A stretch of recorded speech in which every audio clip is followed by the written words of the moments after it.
they are doing so well in the globally in terms of the effectiveness or how they run and the lifespan of these EVs. So getting it into African countries will also help. And then the solar, like my colleague mentioned, we have a lot of challenges when it comes to stable power, because there are a lot of power outages in most parts of Africa.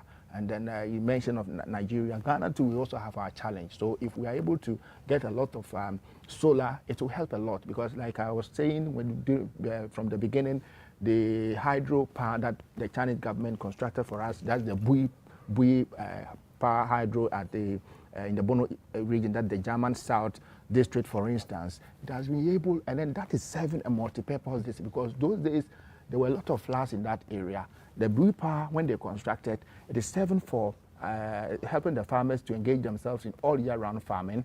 Also, curbed or prevented or resolved the annual flooding in the area, and also producing power. So those around that place, a lot of people have been employed. So if we get this kind of supports, the renewable energy, the EVs, or the electric cars, it will help us a lot. Yes, thank you. I believe so.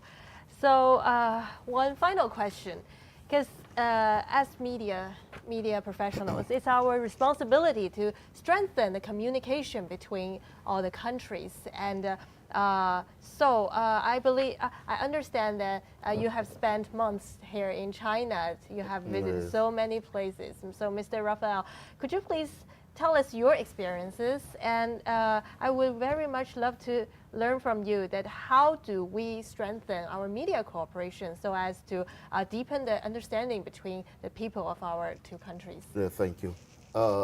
This is one of the things I advocate for. Let me take you back.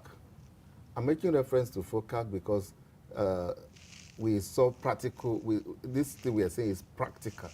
Practical in the sense that during the FOCAC, we had over 3,000 journalists accredited. That's international and local. And you see every one of us working together. And the coverage that the program event was massive. Everywhere in Nigeria, in Ghana, in Kenya, everybody was talking about FOCAC. We were talking about Forum of Africa, China and Africa. Everywhere it was, the momentum was sustained. But after FOCAC now is about 2 months, now after 3 months, the tempo is going down. So those are the things we're talking about.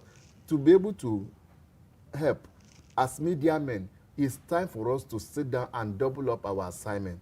Now, there should be more collaboration. I want to thank you to CIPCC for bringing us together. We've gone around now and we've learned a lot of things about China. So by the time I go back to Nigeria, he go back to Ghana, he go back to Kenya, he go back to Eritrea. Our writing now is the way we write will be different from because we have gained valuable experience. Now we need to do more people-to-people exchange. So journalists in Africa and journalists in China should collaborate more. Like I said, during the FOCAC, everybody was collaborating, and the news was going everywhere. But this time around, FOCAC is no longer there. We should devise other means of keeping the tempo.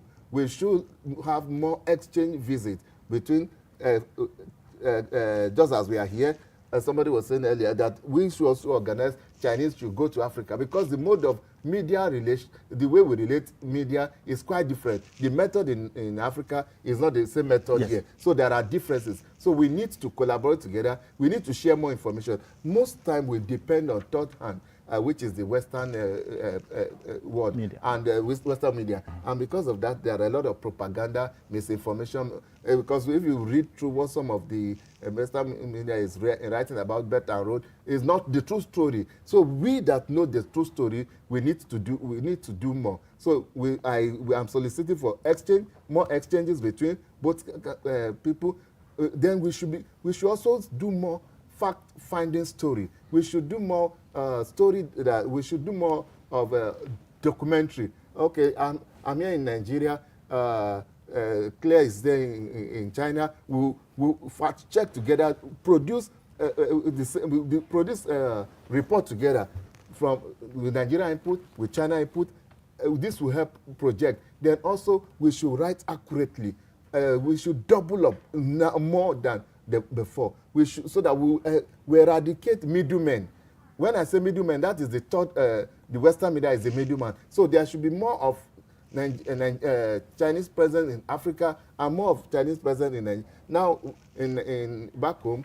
On cable, we have those Western media. I don't want to mention name. We don't have more of Chinese. So henceforth, we should have more Chinese program on an African radio, more African radio on Chinese radio, on Chinese media. Then with this, we'll be able to collaborate and push the relationship forward. Thank you. Yeah, thank you. And I believe we have a saying, seeing is believing. Definitely. When you come here, you see the difference, as CGTN says. Yeah.